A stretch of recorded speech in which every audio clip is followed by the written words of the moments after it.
আজকে গাড়ি কিন্তু আমাদের নতুন একটা গন্তব্যের দিকে চলছে। দেখো, মাথার উপরে কিন্তু একটা ব্রিজ যাচ্ছে। তো আজকে আমাদের গন্তব্য হলো জলপাইগুড়ির ডুয়ার্সে বাগড়াকোট লুপ সেতুর। কিন্তু আজকে তোমাদের সঙ্গে আমি এই ভিডিওটা তোমাদের সাথে শেয়ার করছি যে এটা এখন খুলে গেছে কি না, কতটা কাজ বাকি রয়েছে, এই লুপ ব্রিজটা হলে কোথা থেকে কোথায় যেতে সুবিধা হবে। তো সঙ্গে থাকো। তোমরা জানো যে লুপ ব্রিজ কিন্তু এখন বাগড়াকোটে প্রায় 70% কাজ কিন্তু কমপ্লিট হয়ে গেছে, এখনও কিন্তু 30% কাজ কিন্তু বাকি আছে। কিন্তু এখন এটা কিন্তু সাধারণ মানুষদের জন্য কিন্তু এখন খুলে দেওয়া হয়েছে এই ব্রিজটা। আর এখানে প্রচণ্ড কিন্তু ভিড় হচ্ছে। আর এই ব্রিজটা হওয়াতে কিন্তু ওয়েস্ট বেঙ্গল আর সিকিমকে কিন্তু যুক্ত করার জন্য এই ব্রিজটা কিন্তু সত্যিই খুব কার্যকারী হতে চলেছে।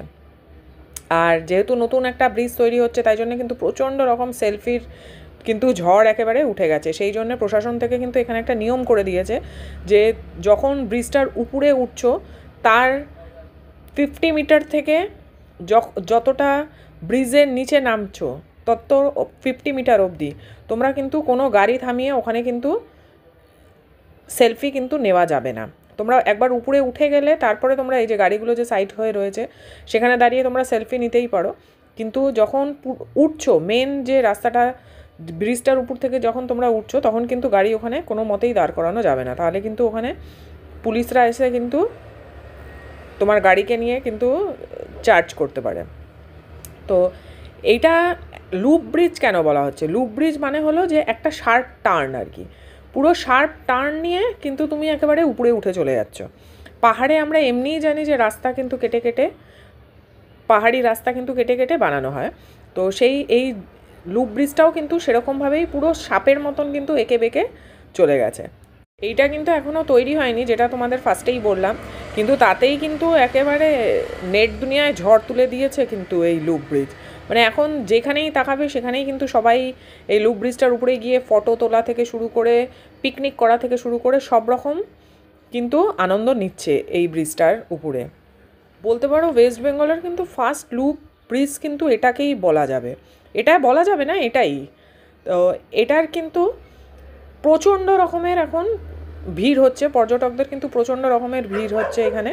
আর সবাই কিন্তু এখানে রিল বানাচ্ছে, তারপর ভিডিও বানাচ্ছে, যেমন আমিও বানিয়েছি। আর সবাই কিন্তু উপরে উঠতে চাইছে, উপরে উঠে কিন্তু দেখতে চাইছে যে কী সুন্দর লাগে দেখতে।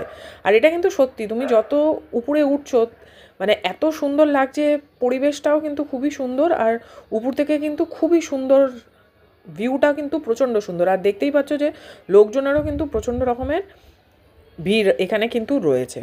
আর সব যদি ক্লিয়ার থাকে, আকাশ যদি ক্লিয়ার থাকে, সেখানে কিন্তু দেখা যায় এখান থেকে কিন্তু কাঞ্চনজঙ্ঘাও তোমরা যদি শীতকালে সকালে স্কাই ক্লিয়ার থাকে তাহলে কিন্তু কাঞ্চনজঙ্ঘাও তোমরা এখান থেকে দেখতে পাবে।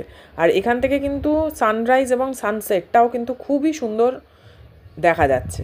আর এটা ভবিষ্যতের জন্য খুব ভালো একটা ট্যুরিস্ট স্পট হতে চলেছে, সেটার ভিড় দেখে কিন্তু এখনই বোঝা যাচ্ছে। এখনই মানে মোটামুটি ট্যুরিস্ট স্পট হয়ে গেছে, আর এটা যখন পুরোপুরি কমপ্লিট হয়ে যাবে তখন কিন্তু একেবারেই ট্যুরিস্ট স্পট, এটাকে কেউ মিস করবেই না। আর মিস এটাকে করা উচিতও না, এত সুন্দর এটার জায়গা আর এত সুন্দর এখান থেকে ভিউটা দেখা যাচ্ছে। তো তোমরা কিন্তু অবশ্যই এখানে এসো। আর একটা আমি কথা বলবো যে তোমরা যদি এখানে আসো তাহলে কিন্তু জলের বোতল এবং খাবারটা কিন্তু ক্যারি করো, কারণ এখানে কিন্তু যে ছোটো ছোটো স্টলগুলো রয়েছে সেখানে কিন্তু দামটা অনেকটাই বেশি নিয়ে নিচ্ছে। তো সেই জন্য বলবো অবশ্যই জলের বোতলটা কিন্তু নিজেদের সঙ্গে ক্যারি করো, না হলে কিন্তু টাকা একটু বেশি যেতে পারে। আর এইটা কিন্তু সিকিমের যাওয়ার বিকল্প রাস্তা হিসাবেও কিন্তু খুব ভালো একটা রাস্তা তৈরি হচ্ছে। তো আমরা সবাই জানি যে শিলিগুড়ি থেকে কালিম্পং বা সিকিম যাওয়ার জন্য 10 নম্বর জাতীয় সড়কই কিন্তু একদম লাইফ লাইন। এবার সবসময় কি হয়, ওই লাইফ লাইন যেহেতু 10 নম্বর জাতীয় সড়ক, সেই জন্য প্রচণ্ড রকমের ওখানে ভিড় থাকে। আর যখন বর্ষাকালে হয়ে যায় সব থেকে বেশি সমস্যা, কারণ ওখানে বৃষ্টির জন্য ধস নেমে পুরো রাস্তাটাকে কিন্তু একেবারে নষ্ট করে যায়। তো তখন সেই ঘুরপথে কিন্তু গরুবাতান হয়ে কালিম্পং দিয়ে তারপরে কিন্তু সিকিম যেতে হয়। মানে বুঝতেই পারছো যে টাইমটা অনেকটাই লাগে। তো সেই জন্যেই কিন্তু এই প্রবলেমটাকে সমাধান করার জন্যেই কিন্তু এই লুপ ব্রিজটাকে নির্মাণ করা হচ্ছে। আর শিলিগুড়ির থেকে ওদলাবাড়ির উপর দিয়ে কিন্তু তোমরা বাগড়াকোটে যে যাবে সেই বিকল্প রাস্তায় কিন্তু সিকিমের জন্যে এই রাস্তাটা কিন্তু তৈরি হচ্ছে।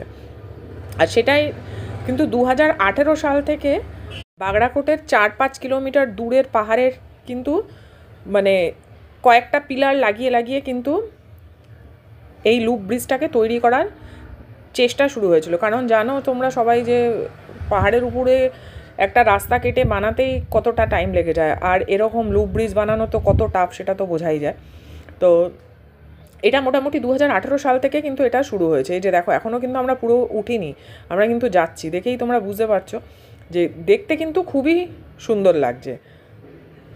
মানে যারা ঘুরতে এসেছিলেন তো কয়েকজনের সাথে কথা বলেছিলাম, তারা কিন্তু সবাই বলছে যে কয়েকদিন ধরেই এই লুপ ব্রিজটার এত খবর শুনেছে আর ছবি দেখেছে, তো তাই জন্যে নিজেরাই কিন্তু চলে এসছে এখানে দেখার জন্যে। তো এটা কিন্তু ঠিকই, অনেক দিন ধরে আমরাও ভাবছিলাম যাব, কিন্তু কাজের চাপে যাওয়া আর হচ্ছিল না। তো তোমরা অবশ্যই এখানে একবার ভিজিট করো, আমি বলবো। আর এটা ভবিষ্যতে কিন্তু একটা বড় পর্যটন স্থল হিসাবে কিন্তু এটা মানে নাম করতে চলেছে। অলরেডি তো তোমরা শুনেইছো খবরে বা এমনি ভিডিওজেও অনেক দেখেছো যে এই লুপ ব্রিজ নিয়ে কিন্তু খুবই মাতামাতি হচ্ছে। আর সবথেকে বড় কথা হলো যে পর্যটন স্থল হোক আর না হোক, এটা কিন্তু সিকিমের লোকেদের জন্যে বা শিলিগুড়ির লোকেদের জন্যে সবাইদের জন্যেই কিন্তু এই রাস্তাটা কিন্তু খুবই দরকারি হয়ে পড়েছিল, এবং এই রাস্তাটা কিন্তু ভবিষ্যতেও খুবই কাজে লাগবে। আর এখান থেকে কিন্তু তোমরা লোলেগাঁও আর লাভাও কিন্তু খুব আসানিসে কিন্তু পৌঁছে যেতে পারবে, কারণ পুরো ডাইরেক্ট কিন্তু এই রাস্তাটা যখনই তোমরা ওদলাবাড়ি থেকে উঠছো তখনই কিন্তু বাগড়াকোট দিয়ে, যখন ওদলাবাড়ি থেকে বাগড়াকোট দিয়ে যখনই তোমরা এই লুপ ব্রিজে উঠে যাচ্ছ তখনই কিন্তু পুরো ডাইরেক্ট কিন্তু টেনে নিয়ে চলে যাচ্ছে হলো প্রথমে লোলেগাঁওতে, কিন্তু এই রাস্তাটা কিন্তু প্রথমে নিয়ে চলে যাবে। তো এখনও দেখছো যে অনেক জায়গায় কিন্তু কাজ হচ্ছে, আর ফুল ফেজে কিন্তু কাজটা হচ্ছে এখনও। দেখো এইসব জায়গায় কিন্তু রেলিং দেওয়া এখনও হয়নি, জাস্ট লোহার ইগলু বসিয়ে রেখে দিয়েছে। তো সবাই কিন্তু এখানে আসছে, এখানে ফটো তুলছে, পিকনিক করছে। এই যে দেখো আমরাও চলে গেছিলাম, আর এখান থেকে কিন্তু এই দেখো কি সুন্দর লাগছে দেখতে। তোমরা দেখেই নিশ্চয়ই বুঝতেই পারছো যে এই লুপ ব্রিজটার আমরা কিন্তু সাইড করে দাঁড় করিয়েছিলাম গাড়িটা, অনেকটা উপরে উঠে গিয়েই দাঁড় করিয়েছিলাম। এই যে আমার ছেলে আবার হাই করে দিচ্ছে। তো সেখান থেকে কিন্তু দেখতে খুবই সুন্দর লাগছে, আর সেদিনকে কিন্তু ক্লিয়ার ছিল স্কাইটা, তাই জন্যে আরও বেশি কিন্তু সুন্দর লাগছে। দেখো আমার ছেলে আবার এদিক দিয়ে ওদিক দিয়ে হাত দেখিয়ে একেবারে দেখিয়ে দিচ্ছে যে দেখো। আর রাস্তাটা নতুন বানিয়েছে তো তাই জন্যে কিন্তু ভাঙাচূড়া না, তো খুবই ভালো লাগছিলো। এই দেখো পুরো একেবারে সুন্দর, পুরো মাখনের মতন কিন্তু রাস্তাটা। তো তোমরা অবশ্যই একবার এখানে আসো, এখানে এসে তোমরা সেলফি তোলো, ঘোরো ফেরো, পিকনিক করো। অবশ্যই নিজেদের সিকিউরিটি সেফটি মেনটেন করে খুব স্পিডে গাড়ি চালাবে না, কারণ এখানে কিন্তু অনেক জায়গায় রেলিং কিন্তু এখনও দেওয়া হয়নি। পাহাড়ি রাস্তা, বুঝতেই পারছো যে কোনো সময় কিছু হতে পারে। তো এখানে আসো, ওই দেখো পুরো উপর থেকে কিন্তু কি সুন্দর রাস্তাটা লাগছে দেখতে। আর যেই বলছিলাম যে নদীর থেকে শুরু করে, রাস্তা থেকে শুরু করে, জঙ্গল থেকে শুরু করে, পাহাড় থেকে শুরু করে এত সুন্দর দৃশ্য আর কোথাও দেখতে পাওয়া যাবে না। অসাধারণ। আমি তো সবাইকেই বলবো যে একবার অন্তত এসে এখানে এই ব্রিজটাকে দেখে যাওয়া উচিত। তো আমরা এখানে একটু ফটো সেশন করছিলাম, ভিডিও তুলছিলাম, কিন্তু তখনই ওখান থেকে পুলিশরা বলছিল যে তাড়াতাড়ি করতে, বেশিক্ষণ টাইম এখানে কিন্তু দেবে না দাঁড়িয়ে ফটো বা ভিডিও করতে। আর এটা উচিতও না, কারণ হলো যে একটা জ্যাম যদি হয়ে যায় এই রাস্তাটায় তখন তো প্রবলেম হবে না। তো ওনাদের দিক থেকেও ঠিকই আছে। আর এখানে দেখছো যে প্রচুর ভিড়, কিন্তু প্রচুর রকমের ভিড় রয়েছে। আর যেটা তোমাদেরকে আমি বারে বললাম যে নিজেদের সাথে অ্যাটলিস্ট জলটা কিন্তু ক্যারি করো, তাহলে কিন্তু কোনো অসুবিধা তোমাদের হবে না। তো এই হলো আজকের বাগড়াকোট লুপ ব্রিজের ভিডিও তোমাদের সাথে শেয়ার করলাম। আর আমি হলাম দেবারতী, তোমরা আমার চ্যানেল দেখছো ট্রাভেলার দেবারতীতে। তো যদি ভিডিওটা ভালো লেগে থাকে অবশ্যই লাইক, কমেন্ট আর আমার চ্যানেলটাকে সাবস্ক্রাইব করে নিও। এরকম আমি নতুন জায়গায় গিয়ে নতুন ইনফরমেশান তোমাদের সাথে শেয়ার করব। যদি ভালো লাগে অবশ্যই আমার চ্যানেলের পাশে থাকো। চলো নতুন আর একটা ভিডিওতে তোমাদের সাথে দেখা হচ্ছে।